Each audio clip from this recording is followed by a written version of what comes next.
Now, we can expect some big changes from Congress over the next few weeks.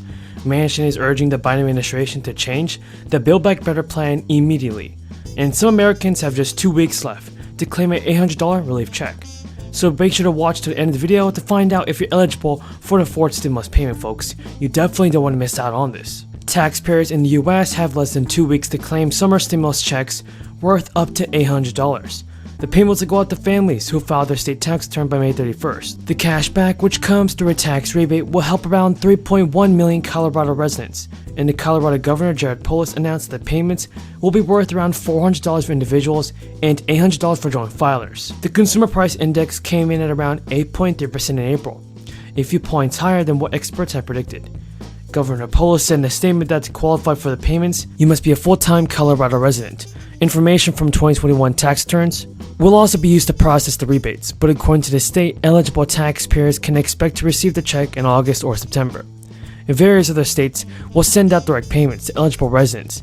In Maine, about 850,000 residents are eligible and set to receive $850 rebate checks. Now, various other states will send out direct payments to eligible residents. In Maine, about 850,000 residents are set to get $850 rebate checks, which could arrive in June. Millions of taxpayers in Illinois are also set to get payments worth up to $400 this year. Now, leave a comment below if your state or city is sending out their own stimulus checks or relief payments. Now, here's some breaking news. The Interior Secretary squared off with lawmakers at a Senate hearing that addressed high gas prices and gas drilling. The Deb Haaland told the Senate Committee on Energy and Natural Resources that her agency plans to release a proposal for its next 5-year plan for offshore oil and gas leasing by the end of June. This is a timeline that will likely lead to a gap between the current plan and the new one. Joe Manchin and Republicans on the committee expressed concern that the Department of Interior appeared to be delaying holding more oil and gas lease sales just as gas prices are surging in the United States. Senate Republican John Barrasso stated, "The president says he wants his administration to encourage more energy. Instead, Deb Haaland's department stalls, postpones, and kills oil and natural gas lease sales. Your department is undermining domestic energy production, not expediting it." Energy experts have told CNN that high gas prices cannot be solved by drilling more oil in the United States. Haaland told the committee that the department has no deadline to start leasing under a new program, which will likely lead to a gap between the current program and the new one, during which the federal government cannot hold offshore oil and gas lease sales. Both Interior Secretary Deb Haaland and Deputy Interior Secretary Thomas told lawmakers that the process of drafting a 5-year plan is taking longer as the department tries to be deliberate, but that answer did not appear to satisfy Joe Manchin, the senator whose Democrats swing vote on energy and climate legislation. Well, thanks, Mr. Chairman. I wanted to follow up, Premier Kenney, on something that Mr. Bradley just talked about. He talked about this commitment by President Biden and Prime Minister Trudeau with their, what I view as extremely aggressive goals for electric grids in North America, because by the year 2035, and now we're in 2022, you're talking 13 years from now, the two leaders want to eliminate all natural gas and all coal as sources of electricity. In the United States, 61% of our electricity comes from natural gas and coal.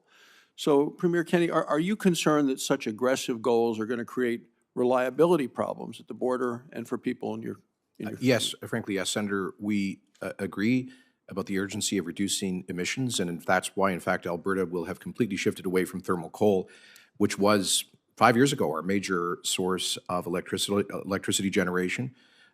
So there are huge investments in coal to gas conversions, but we don't have hydro in Alberta. We don't have nuclear, and obviously it takes a long time horizon to develop nuclear. So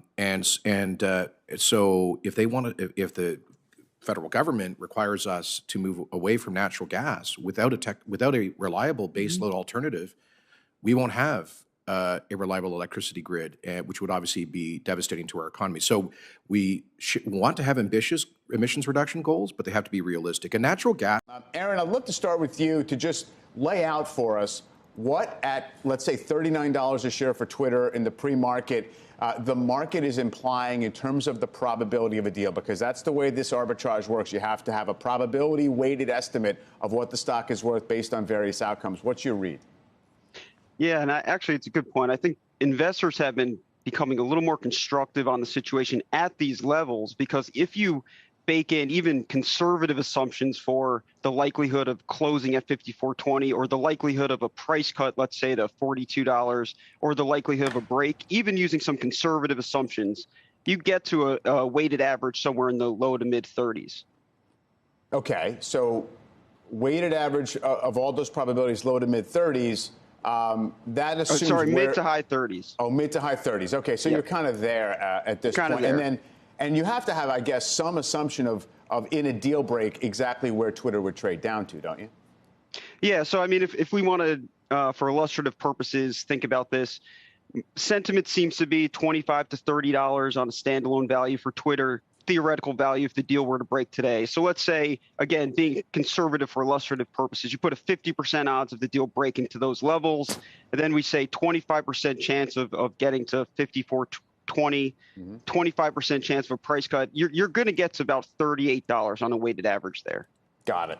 And Sarah, obviously, as was clear in the shareholder meeting yesterday, I mean, this management has to try to work toward this deal that is contractually required, as well as run the company and try to figure out exactly if they have to answer to these allegations that the bot problem is a bigger deal than they've let on, as Elon Musk says. I mean, how do you feel as if that's being navigated right now? And I guess also it seems as if the free speech line of attack from Elon Musk maybe has cooled off in the last couple of weeks. Yeah, I think the Twitter board right now needs to focus on getting.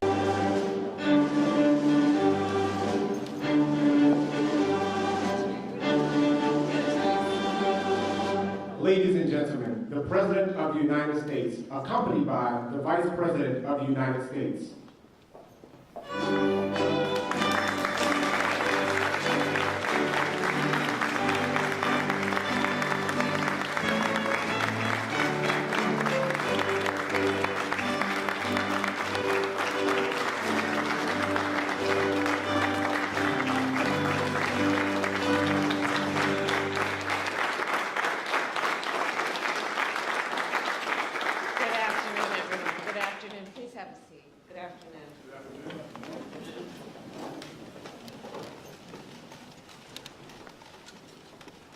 President Joe Biden, members of our cabinet, members of Congress, community leaders, law enforcement officials.